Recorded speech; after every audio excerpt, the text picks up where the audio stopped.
Welcome to the Slop Temple. We pray this video helps.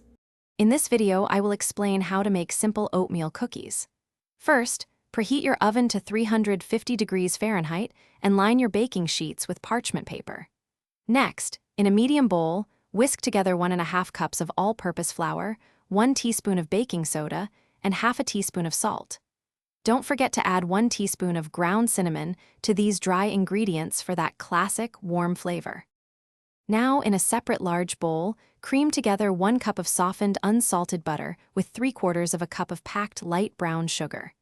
Beat in ½ cup of granulated sugar until light and fluffy. Then, add 2 large eggs, one at a time, mixing well after each, followed by 1 teaspoon of vanilla extract. Gradually add your dry ingredient mixture to the wet ingredients, mixing until just combined. Once your dough is mostly combined, it's time for the star ingredient. Stir in 3 cups of old-fashioned rolled oats until they are evenly distributed throughout the dough. Use a spoon or a small cookie scoop to drop rounded tablespoons of dough onto your prepared baking sheets, leaving about 2 inches between each cookie. Bake them for 10 to 12 minutes, or until the edges are lightly golden brown.